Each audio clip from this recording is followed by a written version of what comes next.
Calling in from the Windy City, it's time for JW Fusion with your hosts, James and Wendy B.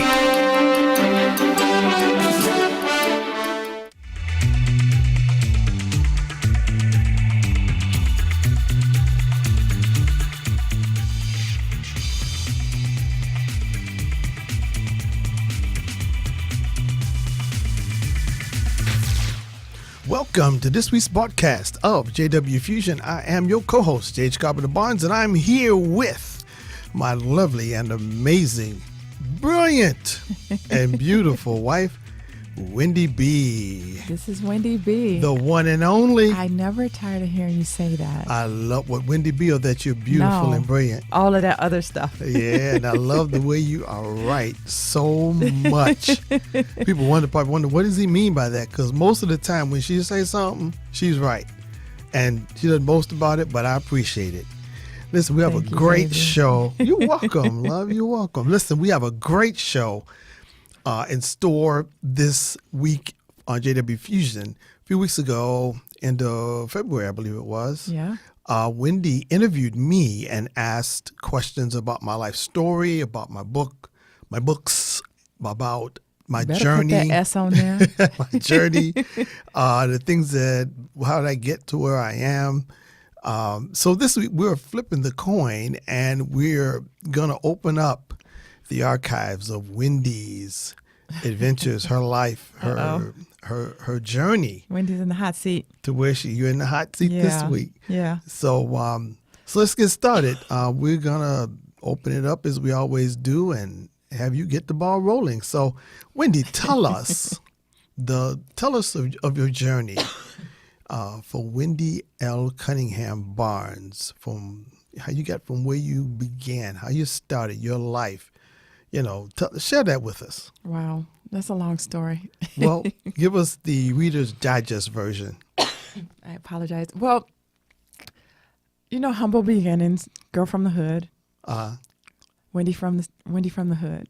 Okay. Grew up in an unusual childhood. I had my mom is great, but I grew up with some things that children should not have to deal with. Like I was getting high at a very young age because of a family member who was using and sold drugs. Okay. And that was my very beginning. That's the first memory I have of getting high. And then, so your earliest memory is getting high. Yeah. Your earliest memory as a child is getting high. Yes. Wow. Listening to Dusty. They weren't Dusties at the time. Yeah. But yeah, listening to Dusties and that's deep. Getting high. It is, right? Yeah. And then a little bit later on, having to experience sexual abuse by family. Okay. Again. Okay. And then I'm just holding on to that anger. I was already a shy and very introverted child, and then holding on to the anger because you feel ashamed. Well, my story is I felt ashamed. I didn't feel any fear, but just ashamed of why did I go through that? What happened? What about me? Did you feel it was your fault? I did. You did? Yeah. Okay. Because a lot of children do feel that way. So in your particular case, how long did it take? How many years was it before you actually, I take it that you didn't tell an adult right away? No, you didn't talk about that back in the day. Like in the 70s, you didn't really talk about that. And I didn't say anything until I was 18. Okay. Which answered a lot of questions from my mom and my sister. Like, oh, that's why you act that way when you hear about child abuse, or that's why you feel that way when you hear about sex trafficking. Sure, I have a very passionate response to that. Definitely. And then I was fighting all the time. And winning. Well, yeah, I did. I lost one, but you lost the fight? I did, because he had on skates. I was a guy. Yeah. I didn't have any. Okay. He was messing with me, but he had on skates, so he won because he used his skates. Oh, he cheated. He cheated, but that's okay. But yeah, I was always fighting because Mama said, "Don't start a fight, but you better win it." Okay, I understand. So me being the obedient child that I was, Mama said, "Knock you out." Mama said, "Knock you out." So you did. I did, but that stemmed from the anger I had, the confusion I had within my mind from the abuse, from some of the things I had experienced, and because I was very shy in the hood, girls tend to think that you're stuck up or sedity. because you don't talk. Sure. And they would pick on me, and they didn't know I had that anger brewing just beneath the surface. Yeah. So that's why I fought a lot. So you let her out. I did. You let her out. Praise the Lord. She has been in for quite some time as now. they say, you opened up a can of whoop butt. I did. Oh my gosh. And then when it came to high school, I wanted to go to a school where no one knew me because I wanted to reinvent Wendy. I didn't want to be teased as far as being the goody-goody. I didn't want anybody to know my past. Like, that's not the real Wendy. Okay. She this little shy, skinny girl. She can't, So I went to a high school that none of my classmates from grade school went to. And I became the cheerleader. I became popular. And I just kind of reinvented myself, which actually gave me more confidence than I expected. I just wanted to be liked. I just didn't want to be teased. And it helped a lot. Yeah. I understand that. I can relate to that. Being teased, I was teased so much because Kids are cruel, right? Oh my gosh. Oh my gosh. I was very thin. Yeah. And I was tall for my age. I was thin.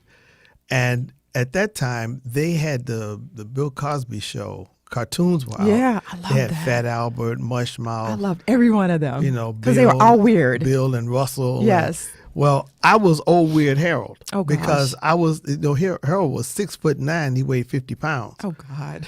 I mean, that's what they said. He was he was 6'9". It had to be an exaggerated. And so they called me old weird Harold. Oh, no. Oh my gosh. And that thing really, I was so bad off that I would get embarrassed when the Wait On commercial would come on television because I thought everybody's looking at me. Oh, wow. Because, he's so thin, skinny, and underweight. That's what they some said. of that. I still remember that. Oh, If you're wow. thin, skinny, and underweight, get Wait On. It will Yeah. make you look wonderful. Yeah. And so that affected me. And that's funny because I was teased for being skinny. Oh And my usually, gosh. like nowadays, girls would be like, "Oh, you're so skinny, that's good." But I was teased because my feet your and my teeth grew faster than my body. See, I had ears. Like I was going to fly away, I had ears and a big nose. Yeah. And it was But terrible. that's the awkward stage, though. It is. There's It was, no normal looking 12, 11, I 13-year-old. guess not. I mean, I was, oh my gosh. But as far as the abuse goes, that was not an immediate family member, No. but it was still family. Exactly. And did that impact you as you grew and you went to high school? Did you just, shuck that away and just put it away and keep it moving? You had a strength about you. Yeah. From what you and I have shared personally, you have shut that away and you compartmentalized it and you grew and lived a as much as a normal life as you could, given the things you dealt with. Yeah. I mean, for some reason, and I don't take credit for most of the things I've been through. I give my, the honor to God, because if you saw my story on paper, you're not looking for the person that you see here. You're thinking that you're going to see a completely different person, a stereotypical person. Sure. And so I compartmentalized, and I thought I put it away.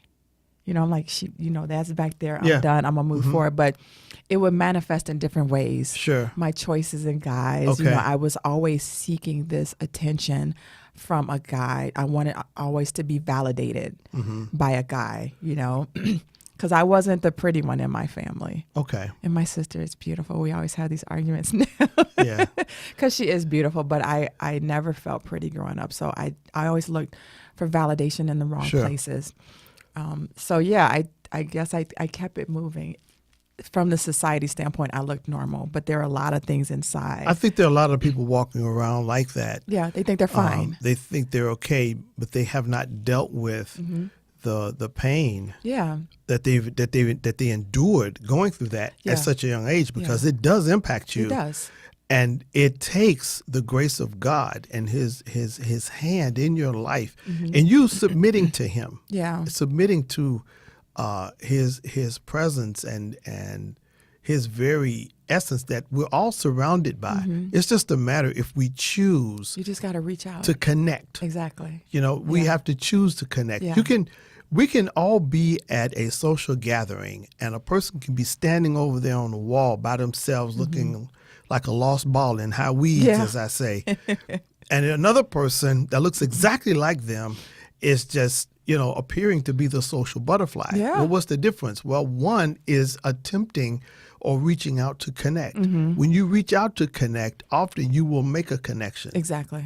There was a thing that I learned years ago. I think I was in college when I learned this principle. We had a professor that said he had someone stand up in front of the class, and he took someone else. He said, now, he told this person, he whispered in their ear, he said, smile at this person across from you. And when he did, that other person smiled back. It's just a natural response. It's a natural response. Yeah. And it's the same thing spiritually. When you reach out to God, when you open yourself up to Him, especially if you ask for a question, if you have a question, you ask for a solution to that, He will provide that. Yeah, every time. Yeah, because He's a gentleman. He always is I guess the word is sensitive and considerate.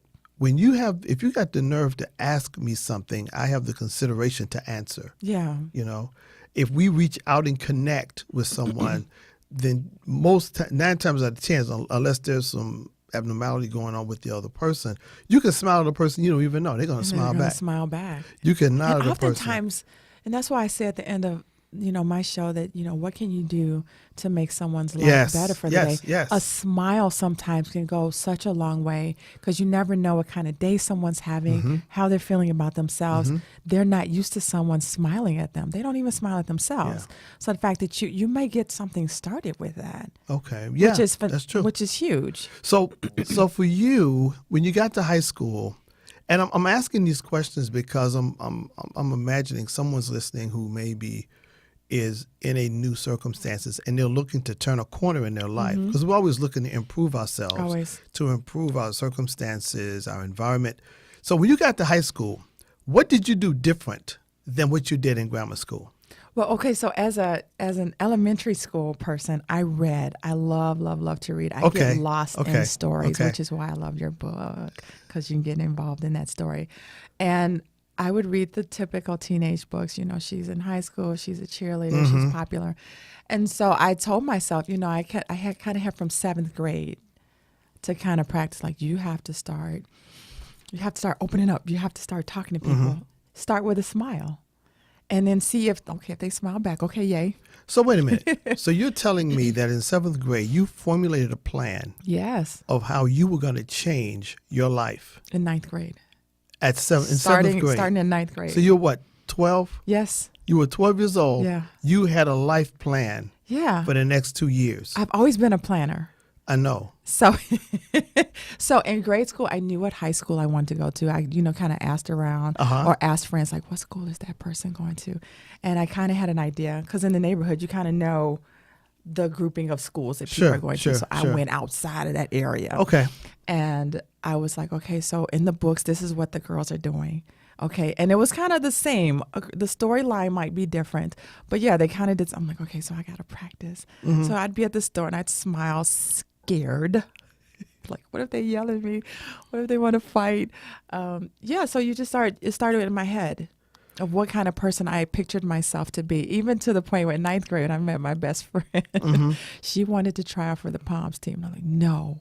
In my head, I'm like, no. The book says. The book says cheerleading. So I talked to her to be a cheerleader. Cheerleading is the way to go. That cheerleading is the way to popularity. And the thing is, you weren't doing it looking for boys. You were doing it because you wanted a different quality of life. Yeah, I wanted to be a different for high person. School. Yeah. That's interesting, because how many times do people choose, not in school per se, but in our careers, we choose a career that we think is maybe going to garner a certain respect or a certain quality of life. Yes. And you, as a kid, thought of this. Yeah. Had that much insight to say, hey, you know what? If I do this, it's going to change my quality of life in high school. So my question is, did it work? It did. You were successful. I was okay. So this is the funny part. So I made all good grades in grade school, and in high school, the girls in the book, they were cheerleaders. They were popular. They had the cute boyfriend. Yeah. They made straight A's. Yeah. So, being popular is hard work. Sure it is. So I didn't get the A's, but I was popular. And because of my background that I thought I had compartmentalized, I didn't really do well with guys. Oh. I didn't really have a boyfriend in high school. Sure. I hung out with my best friend and her guy who I got together, and they're married today. So I can get other people together. Okay. But I wasn't successful for me. But yeah, I felt better about myself. I felt like I had a group of people who accepted me for who I was. Okay. And they liked who I was once they got to know me. So it did work.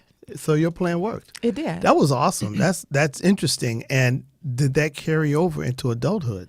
It did. So naturally, I am still an introvert. You know that. Well, no one would know that. No one would but believe it, but I'm still an introvert. But yeah, in adulthood, I know many times if an opportunity comes my way, sometimes I take it, even though that little girl inside is like, no, we don't want to, we don't want to do that. I'll make myself do it because I know it's going to allow me to grow. I know what it's done for me in the past. Even if it was something that I didn't enjoy eventually or that I stayed with, at least I knew I tried. So I didn't have that what if.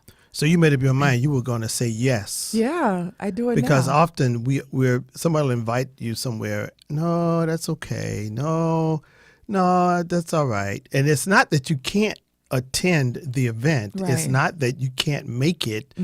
It's that you have a fear of I don't even know these people. Yeah. And that's what it's the same thing with the abuse. When fear has been instilled to you from a young age, and that thing will dictate your decisions. It dictates how you relate to other people. if you let it. If you allow it. Yeah. And it's very rude. It doesn't ask your permission. Yeah, it comes on It just in. comes on in and Yeah. it comes on strong. But you have to make up your mind that you're not going to allow that, which it seems you did. You have to read. You have to find a different tape to play. So, well, we're aging ourselves by saying the tape. But, I had the tape like, you can't do this. You're not good enough. You're not smart enough. That person's not going to think you're pretty enough. Sure. You don't talk well. You have this soft voice that people keep talking about. You don't have this strong, whatever tape that's rolling in your head. So you have to counter that with a different one. Like, you can do it.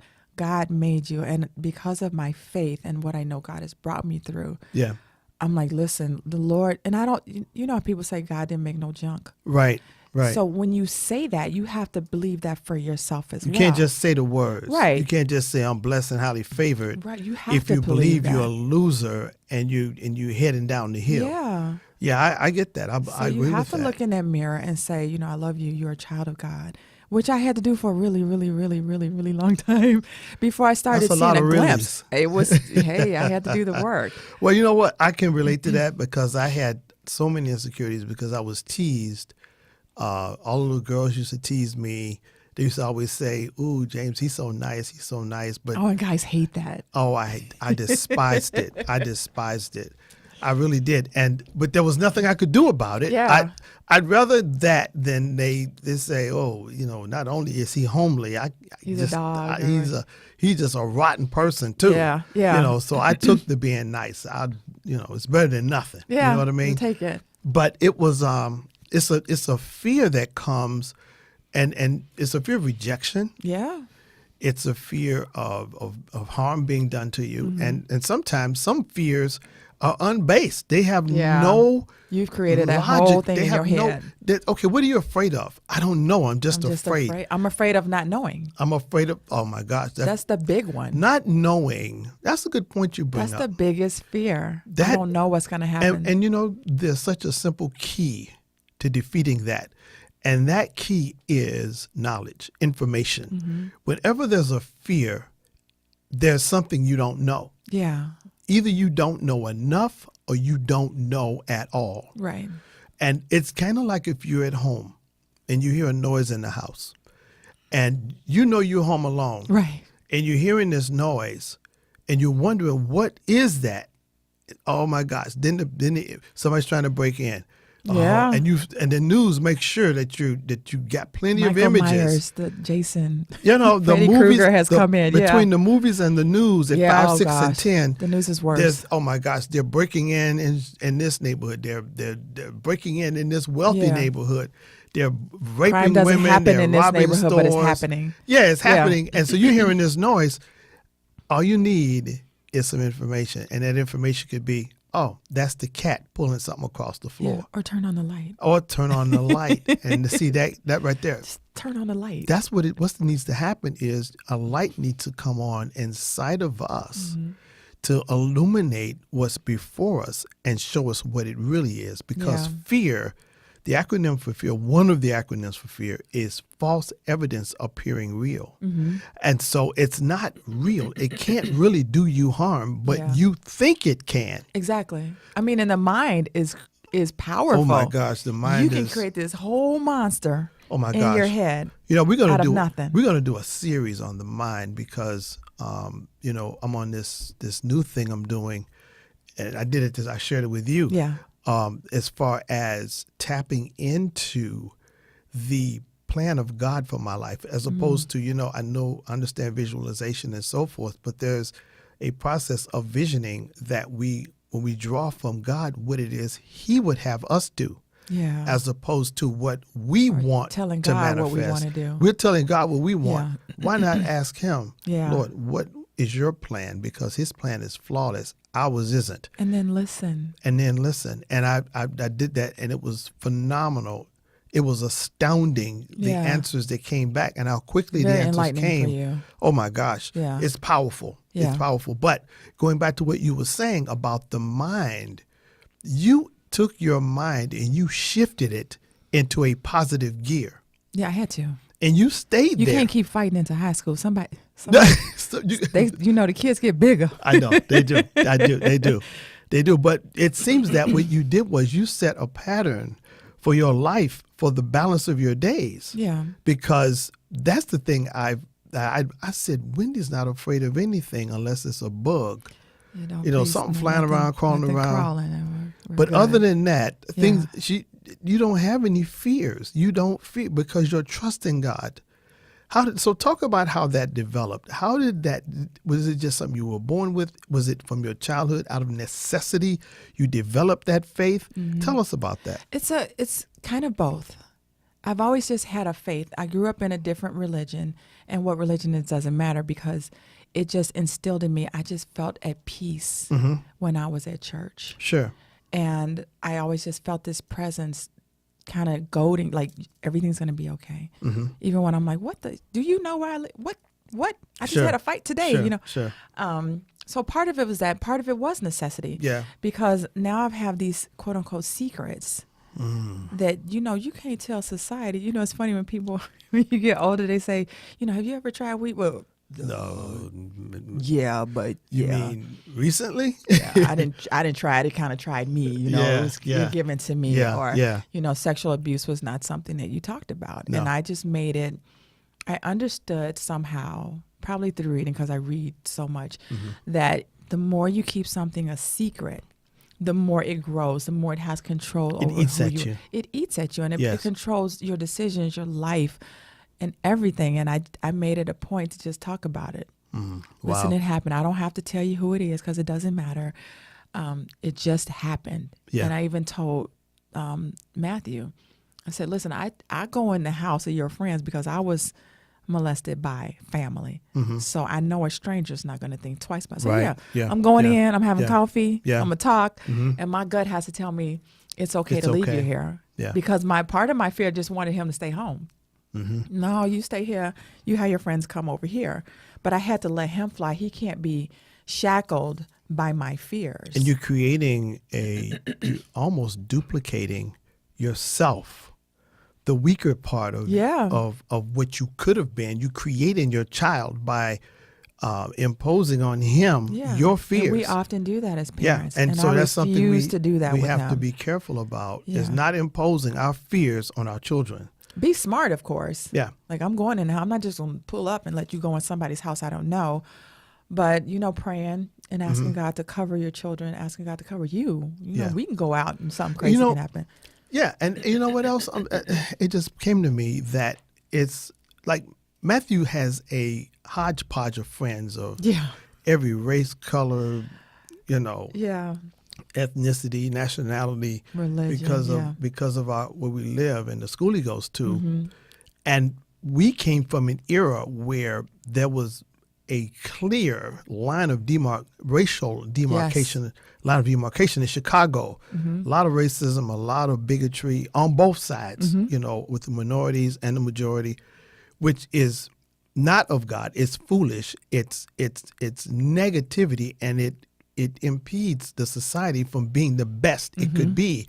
But sometimes parents will impose those same fears because it's fear-based. It is. On those children, and the children grow up and become their parents. Yes. And it perpetuates. And you don't even have a reason for being that way. It's just something that's generational. Like my granddaddy said, And this certain type of people are dangerous and mean or whatever. And you don't have anything, no evidence. There's again, it's fear, and fear is not logical. Right. It's not logical. But so while you were in school, you had a unique career path for a high schooler. So talk about, your senior year. Were you a junior and senior in corporate America? Or were you just a junior and senior? Junior and senior. Okay, because so I talk about decided that. very fast, and it's funny. Matthew said it recently. He goes, "Being popular is a lot of work." I'm like, "It freaking is." Like, you think you're just gonna be on kick? No, that takes work. You can't go to school looking a certain kind of way. And he is Mr. Popularity. And he is Mr. Popularity. So by sophomore year, I realized, this is a lot of work, and I'm an introvert. I'm like, I got to be around people all the time. I don't want to do all that. Yeah. So I ended up going into corporate because I learned how to type really fast at 12. So that afforded me, because I'm competitive. Okay. I got a lot of, different things. But so we got trophies when I was in grade school. Okay. And you could get a trophy for being the fastest typer. Well, Okay. you know what? Okay. Randy Snow, if you were out there, Randy typed right. He was right there on my back, and I'm like, "You are not." And I loved Randy, but what you not gonna do is take this trophy. So I was like at 85 words a minute at 12 on the old. On a real typewriter. On a real, not a word processor, manual typewriter. not a laptop, no, not a desktop. Yeah, the old typewriters you had to fight. And you had to with bring the it ribbon. back over You with had the to return. Hit the carriage return. Yeah. Oh my gosh. So I was in corporate, and then that opened up an entire new world. I'm around these grown people. Sure. They got families, and they cute. Yeah. They got their hair done, nails done, everything. And I wanted to be like that. I met some of those friends of yours from back then. I met some, and and here I am, 16. They're still like that. They're still like that. Still like that. So when I was in high school, I wanted to go to college. I knew what college I was going to go to, and I knew since childhood wanted to be a doctor. I was going to be a neurosurgeon. Were you? I'm going in. Okay. And it just so happens, for me, for college, we couldn't afford for me to be in college. Okay. And I ended up dropping out and staying in corporate and hating it. But I was good at it because, that's what I've always done. But then I was brought, an opportunity came to me to have my own business. And I'm like, we don't learn that in the hood. What? Yeah.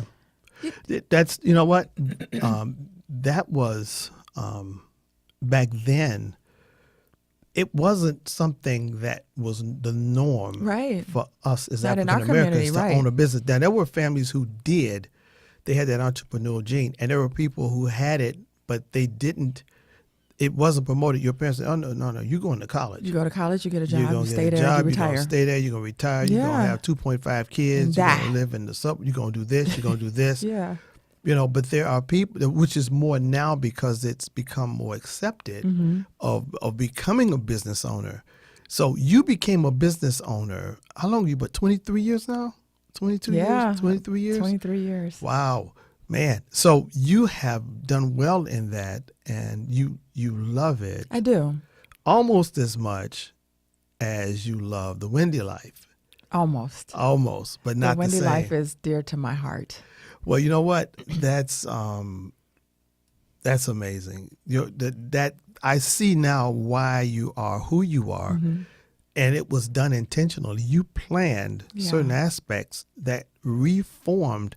You literally reprogrammed yourself without going to a seminar because there weren't any. No, we didn't have those. They didn't have the books they have now. They didn't have tapes like they have now. Yeah. But you reprogrammed your mind to become a different version of Wendy, a better. And what was that book you used to read? Which one? The one on etiquette? Yeah, my cousin had a book because back in the day, the girls, I think, had etiquette classes or something. Yeah. And she had a book, and I poured. Oh, it was thick. posture, brushing your hair Oh, 100 my times. gosh. Well, listen, we're going to talk more after this commercial break. We're here with the magnificent and wonderful Wendy B. We'll be right back after this message. This book is the story of Jameson Harold Donovan, who lives in the city of Sussex Falls. Feeling trapped in his dysfunctional marriage to his wife and a stranger to his own children, thoughts of suicide dominate his waking hours. Jameson discovers he was selected before birth by the Almighty to receive quasi-angelic abilities. Between the ticks of the clock.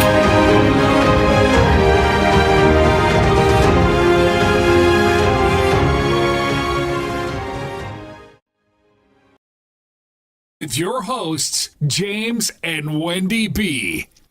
And we're back with the amazing and gifted and talented Wendy B. So, Wendy, you were telling us about what was the name of that book? I don't know. It was just she had it in class. Yeah, no, it's a classic book because I remember we talked about it. Yeah.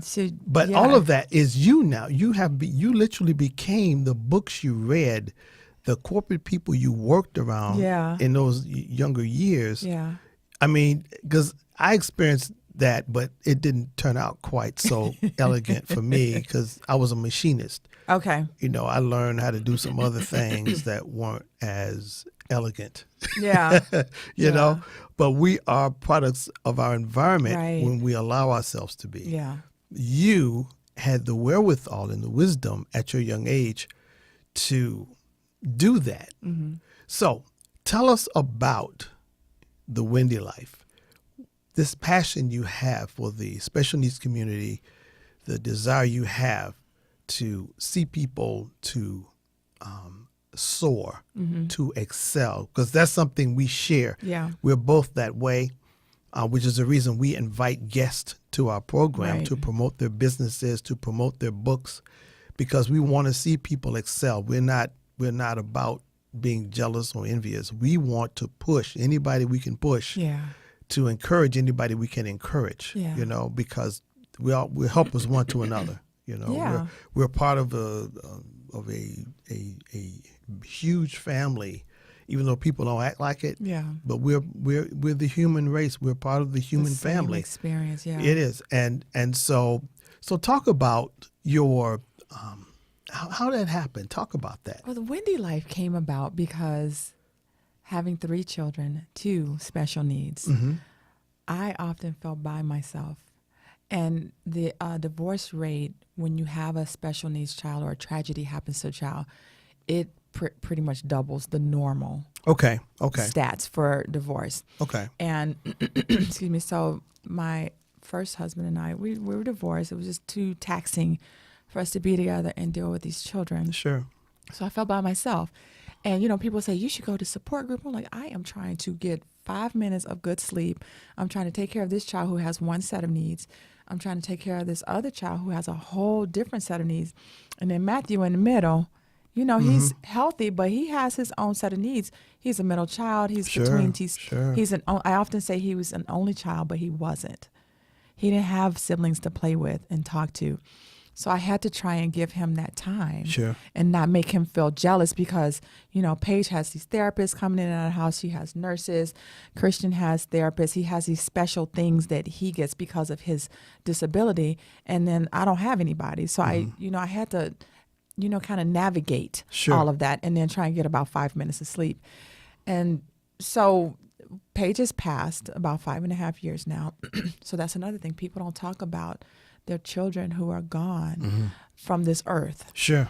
Yeah. And I wanted to have a forum. I thought about it and I would look on YouTube and I didn't see much about our community as far as the day-to-day, the decisions we have to make. And I was like, well, Wendy, why don't you create it? You always on YouTube anyway, looking at other people's stuff. So I said, well, let me just tell people about my life in hopes of creating a community of people who not only can hopefully get something from what I'm telling them about my crazy life and the decisions I have to make and the children that I have, but, let's talk about it. So what is, you know some things that I don't know. Sure. And as we create this community, we're helping each other. We have this network of people because I'm at home with these kids. I can turn on the TV while I'm feeding someone. Right. I can look on my phone, you know what I'm saying, Yeah. and get that connection with someone who has 2, 3, or just one Yeah, special being needs a person. being a caregiver will cut you off It will. from the mainstream Yeah. of society because, well, first of all, people tend to gravitate to the strong and the able.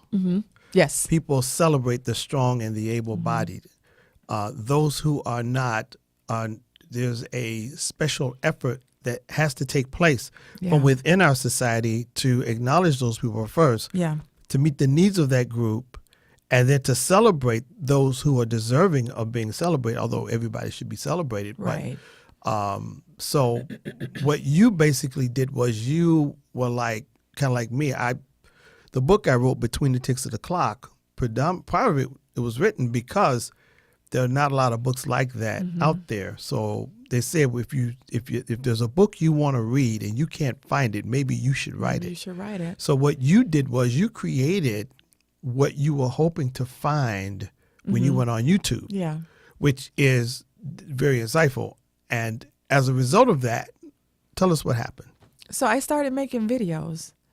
Wrong, remember when you got turned the phone this way. And I've since made it better, but I was like, just put it up there because it's not about the way that my picture is. It's the information. Somebody can look at that and say, wow, okay, it's okay to smile. It's not always an easy life. It's a roller coaster ride of emotions. Sure. It can go from day to day, minute to minute. You just don't know. You celebrate what you can and you try and rise above what you can't. And I wanted to have that message out there for people, parents, not just moms, but dads too. Dads, you are important. This child is different than you're expecting, but you are still an integral part of this child's upbringing. It helps, even if you're just helping mom figure out life. Yeah. That's helping the child. That child is what's most important. Sure, it is. And so I started the Wendy Life just to talk about me and hopes to start people asking questions, having that conversation. So it's LYFE, Wendy is a Y, so LYFE is Wendy Life. And so I started these YouTube things, and then that grew into the Page Awards. Mm-hmm. Thank Okay, you. so Shout talk out about to that. Road to Talk about Eternity and Miss the Sheila Road White. to Eternity. Yeah. I always want to celebrate Paige. She's not here on earth, and I didn't want people who met me after her passing to not know who she was. Well, Wendy has 2 boys. Wendy has 3 children. One just is up there with the father, rocking it and celebrating and still being present in my life and in my heart. So we created the Page Awards, and that's celebrating people who are disabled, who are doing something phenomenal. And there are so special needs people are out there doing some stuff that we complain about. We tired, we didn't get much sleep. Sure. We got a headache, we're sore from working out. I had a bad day. People with disabilities wake up every day with the same challenge, and they are like killing it. They have a different mindset. They have to. They don't focus on what they can't What's do. wrong with me? Or what's wrong with me. They What say can I do? Their mindset is, I can't do this. Right. And I they're will do surrounded by a this. community of people, family, friends, associates who are telling them, you can do this. You can, yeah. Like the young man we saw from the show who didn't have any arms, Yes, but he could drive a car, and he's a nice car. He's an engineer he's an for engineer NASCAR. I for think. NASCAR. Yeah. And so that inspires me, and it lets me know when I see things like that, it says, I cannot say I can't. Right. And that's the reason for that show. I can't. It takes away your excuses. It does. I mean, you can say it, but you know that you're not being honest. You're not Right. being forthright. When you say, I can't do that. No, you should just say, I don't want to do that. Yeah. Just be Or honest. it's not important to me. Just say that. Yeah. Don't say you can't. Right. Because to say you can't is to say, and I'm not talking about you can jump off the Empire State Building and land on your feet. I don't No, mean we silly don't want things you to like do that, but I mean things in life that are challenging. I can't get a promotion. I can't advance. I can't finish school. I can't. Mm-hmm. If there's something that another human being is doing and has successfully done, then that means that there is an avenue for the rest of us Yes. to be able to do likewise. Now, maybe we can't ascend to the heights that that person does, but we can go and be our best us. And that's what's important. My mom always said growing up, she never stressed. Okay, so in my day, we made straight E's. Yeah, I know. E was the A, so E was excellent. So I made straight E's because I enjoyed learning. Okay. But she never required it. She required us doing our best. Mm. And whatever that best is, and I've always had that mindset. But the thing about people saying that they can't is that they're listening to the voices. Sure. They're Sure. listening to their parents. They're listening to their friends. Mm-hmm. And they're internalizing that. Because like you said, you remember everything negative that was told to you Oh my gosh. as a child. I do. And I do too. I do. You know, so you have to reprogram yourself that you can. Mm-hmm. And this community of people are showing you, like, do you have arms?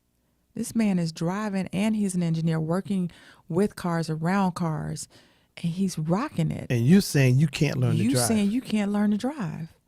But that's the thing about this. I want to raise the awareness Okay. and celebrate the people in this community. And there are so many people in that community who are helping disabled people. Mm-hmm. But I also wanted to raise the level of compassion and then also just bring in awareness, because people look at people with disability and they stare or they ignore. They don't know how to handle it. Mm-hmm. And I want to raise the awareness so that like this person has a disability. They're probably a freaking rock star because they are living this life in a way that we swear, like I couldn't do that if it was me. Mm-hmm. You don't have a choice. Yeah. So that's what I want to do. Just give that awareness and help others who are in that community, or someone who's just gotten that diagnosis that their child is not going to be, your bouncing baby, whatever. You can do it. What's interesting is you made a decision because you shared with me what the doctors told you before Christian was born, Mm-hmm. and they were just preparing you to abort Yes. the pregnancy, and you said, I'm not aborting this. Yeah, and it's funny. I didn't say it right away, although that's what was screaming in my head, because we already had a special needs child.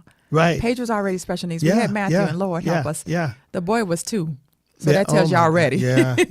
Yeah. He running all over, and I'm like, we didn't sign up for that. Right. But, and I told them, I said, hold on, let me think about this. And I had to pray about it. And the more I thought about terminating the pregnancy, just the sadder, the sicker, and I don't judge people for their decisions, Sure. but Mhm. my decision, it just made me feel worse. Okay. And the more I thought about, okay, so if you say you trust God, if it's not meant for you to have this life with this child, he won't make it through the pregnancy. He won't live shortly after giving Mhm. birth.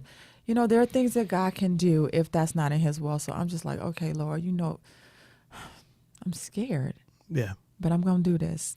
Well, there's a difference in being afraid and being fearful. Right.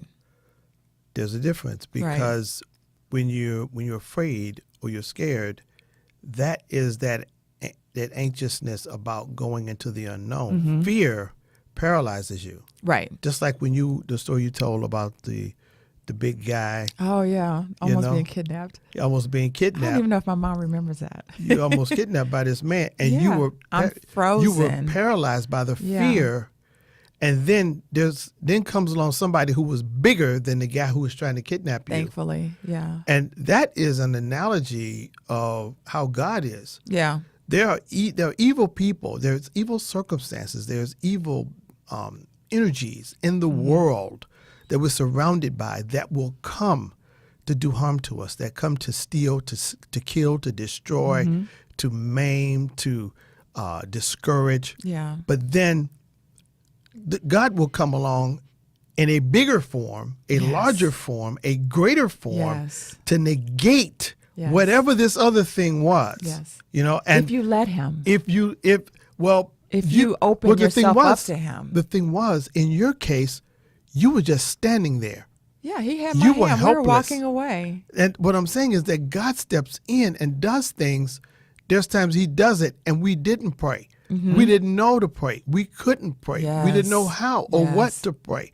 Some people aren't even sure there is a God, and God has stepped in for them. Yeah. You know? Yeah. So this is the same thing in the case with your pregnancy, but you had by this time been through so much Yeah. and knew what God had brought you through. Yeah. And that helped me make the decision You know, and to give Christian a chance and see. so you made a decision in God's favor, Yeah.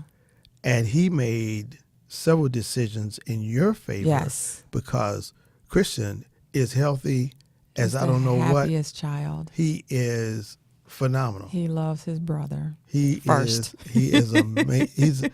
And everybody that meets him they just love him. Yeah. You know, he's an amazing kid. He's an amazing young man, and we don't know what's ahead for him Right. because we don't even think in terms of, you know, well, how long will he live? We don't even think about that. We think Right. about how much more will he expand and grow and become a greater human being. Yes. You know, because I see it, you see it, we experience it when he demonstrates his personality, when he Jesus, he will do imposes his that. will. Yes. I mean, if he Christian had, is 15 now. I mean, and if he has- hadn't, he if he has didn't have attitude. the disabilities, I declare the boy would be playing linebacker somewhere. He'd Yes. be playing football When he somewhere. was born, I'm like, would. okay, Matthew's the basketball player, Christian's the middle linebacker. Yeah. And Christian shows you where he tries to beat you up. I know. He likes being roughhoused. He does. He's a boy. He 100%. Yeah. 100%. So tell us, what do you see as far as we'll talk about your desire for the Wendy life. I know what it started out to be. I know the road to eternity has come alongside to partner with you and has placed you on television and established a Roku channel to promote the Wendy life and the ideas and the principles of the Wendy life. But what is it? What would you like to see happen? Where would you like to see it go? How big would you like to see it get? I would love, and first, being on TV was not something that I wanted. I know. I can support you from the back so easily. I know. You shine. But what I would love, since it's turned into this, since God has made it what it is, just something big. So people who don't even have an interaction and experience a history with someone with a disability, they know how to act. They have that compassion. Maybe they are even more motivated, inspired to do something with their own lives because they see these people. This guy has no arms and he drives. People are doing great things despite Candace. Miss Candace Coleman has cerebral palsy, but she is in the field helping young people every day figure out what they can do with their lives. Just have people tap into that and see that. Make a community where, you see a disabled person, that's still a part of the community. They're not strange, they're not different, you're not staring. It's just something that as we grow as a company, as a business, we're going to help people with disabilities because, that's one of the first things they cut politically. Yeah, I know. Our case in point, Christian needs a bath chair. Insurance said no. Yeah. So you're saying I someone with know. a disability shouldn't be clean because they can't stand up in a shower. That's a problem for me. Yeah. And so, just to create an awareness. It shouldn't be allowed. It should not. It shouldn't that be should allowed. be freaking against the law. You're telling It me should my be. child should not be clean, or cleaning him or washing him is dangerous because you just put a wiggly 15-year-old, 85-pound child in the tub trying to hold his head up and give him a bath. That's dangerous. Yeah. But it's okay for them to say no. But just to create an awareness. And then for those people, those parents, those caregivers who are at home and they feel like they just can't go on because it's too hard. You have a community of people you can tap into that's telling you can. What can we do to help? What resources do you need to keep going with this person? Okay. What plan can we help you formulate? There's so much involved with raising a child, period. But when you have someone with a disability, that list gets longer. Or even now, a lot of people in middle age, they're taking care of their parents. Sure. Now their Yeah. lives are like, wait a minute, Yeah. I didn't know that wasn't in my plan. Yeah. So even in that community, they're not necessarily disabled, but they are. They can't be left Yeah. alone. They need constant supervision. They need a different way of living. Yeah. That's another part of it. And like Candace said, any one of us can be disabled at any moment. Yeah. Car It's- accident, sickness, it doesn't matter. It's kind of like the that place you discovered right out here about where we live, that they had all of the diapers. Yes. And, I mean, They have free stuff. they were here. Take it. They filled our van They up. filled up the van. They filled it up because nobody knows about the place. Right. You know, they don't have the money to advertise. They don't have a budget for that. Right. But they're giving things away. They're just giving things away, Yes. and things that are needed. Because when you say special needs, does the price go up? Oh, How about Triples. how about the price triples? yes, quadruples? at least. Yeah. You know, and the bike we got for Christian, Yes. the cost of that, you could Was buy crazy. a nice car You can buy a car. for what that thing costs. Right. You know, not a brand new car, but a decent car. Get to and Yeah. from work, and it's a thing where it's taking advantage, just like the new drug they have for the mothers. Oh, the postpartum. Yeah, that drug is It was $20,000. $20,000 for a drug. That's crazy. Now I know it didn't cost them that to make that It did not. drug, But they tap but into that's what taking they're advantage taking of this need. advantage of it. Mm-hmm. You know, that's just unconscionable. It is. Is the word that comes These to mind. women have something that's valid that they need help Yeah, with. People have killed their children with postpartum I know, depression. They've I killed know. themselves. I know. And there's a drug out there that can help them It's the not sa- have that experience. It's the same thing, like you were saying, with Christian's Bass chair, with meds for people that need certain things. They're so expensive. If you don't have the money or the insurance, you don't get treated. Period. You don't get care, Right. which means you're just out there waiting for somebody to do you harm because they don't know you have a disability. Exactly. They don't know that you didn't have the money to get your meds. Yeah. They see you as a threatening person. There's people who've been shot by police officers Yeah. who didn't know. Yeah. You know, they're thinking this guy's got a weapon. He's trying to do harm. He's disabled. He's You know, mentally He's disabled, yeah. which is a harder disability to deal with And not only because you look normal. it's harder to identify. It is. The physical disabilities you see, they're apparent, but the mental, because it's just as disabling. It is. Is equally as disabling. So I can see where your desire with the Wendy Life, especially the Page Awards. Yes. So talk about the Page Awards Page for Awards. 2018, Oh the my first gosh. annual Page Awards. That was such an awesome was program. We awesome. had no idea what to expect. But as a family, we all came together along with Road to Eternity, who is going to be on the show yeah, in a few a weeks. little bit. But yeah, we celebrated a woman who, because of her need to take care of her sister, and as they are getting older, she's thinking about what happens to my sister when I pass.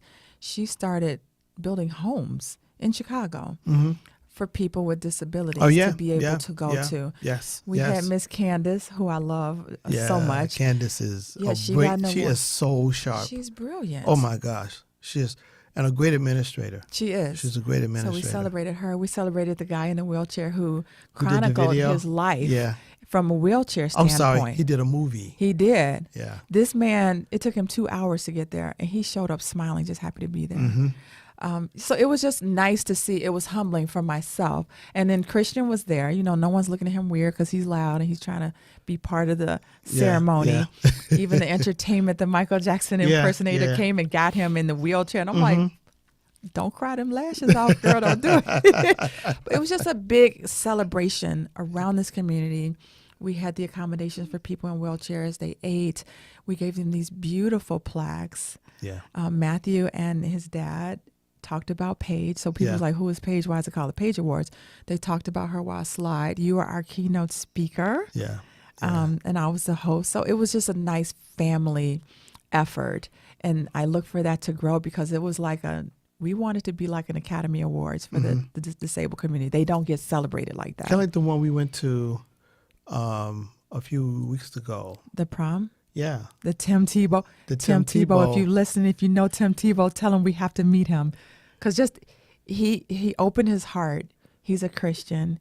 He opened his heart for this community. 200,000 volunteers helped. Yeah. 100,000 people over 14 have a prom. All over the country, All right? over the country on Yeah. the same day. On the same day at the same time in their time zone. Yeah, and it's in churches. Yeah, it was They're so dressed awesome. up. Oh my gosh. They had hair and makeup. They had shoe shine. They had food. The caregiver brought their loved one there. And the room And they had a room. was sparkling. It was prom. beautiful. It was a prom. Pictures. My prom didn't look that good. My prom didn't look that Oh good. my gosh. But yeah, they had pictures. They had the karaoke. Yeah. It was just wonderful the way they had the red carpet that they came to. It was wonderful. It was. I can't wait for the next one. And I want to spread the word. People didn't know about it. Yeah, I didn't know about it. We never heard of it. Never heard of But it. see, that's the problem. Exactly. Because if it's not something negative happening, the news has a little Or it's segment. not making money. Yeah. Yeah. But sometimes the news will have a little positive segment, very small. Little, teeny. But imagine how much better informed we could be if the news, if the local news Yes. took the efforts to find out about positive things like this and report on them, Yeah. you know? It would make a big And difference. I mean, like in our case, we need to make it our business to make sure that the newscasters know about And the we Page will. Awards and about the Tim Tebow prom Yeah. night and things like that. We Yeah. we have to make it an effort. And that's you the know. thing. The society, we have to stand up and make this effort for people to put it out there. If there's a demand for it, it's going to happen. Yeah. Just like politically, You have to have the things numbers. come. You Yeah. you see politicians do something for our community when it affects them.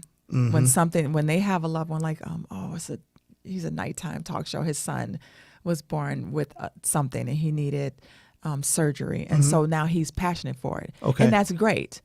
But it shouldn't have to happen It to a shouldn't have big to name happen. person. Yeah. It should just be something that is. It should be where, because there's a need, that there's a passion, there's Exactly. a desire to reach out. But we don't think that way. We and don't. And we have to really intentionally take our minds and redirect our attention away from our own problems Exactly. and look at the bigger picture, because if we do that with each other, everybody wins. Yeah. I always say, if this person helps this person and this person helps that person, everybody's going to win. There's always a win-win. It's always a win-win. And it makes you feel better about your own stuff. About your own stuff.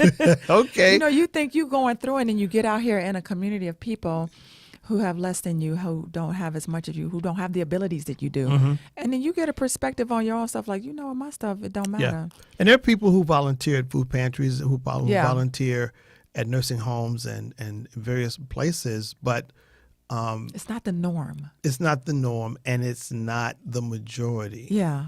Because it requires us to step out of our comfort zones, Mm-hmm. and it's difficult It is. to step out of your comfort It zone. is.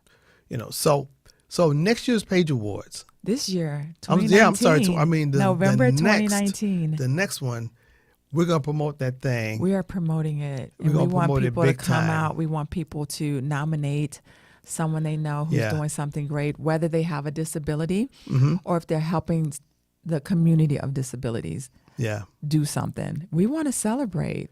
we should be, because Why when not? I saw that night, it just blessed my heart. Just a It big really old love did. fest. It really did. Man, babe, our We time always has- run out of time, our though. has gotten away from us. This was great, though. But listen, thank you for tuning in to this week's installment of JW Fusion. I'm your co-host, Stage Carpenter Barnes, and I had the honor of interviewing the wonderful Wendy B. Until next Thursday at 6 o'clock p.m. on the Artist First Radio Network, we will see you then. Allow God's grace to flow in your life as a mighty river. Be blessed, everyone.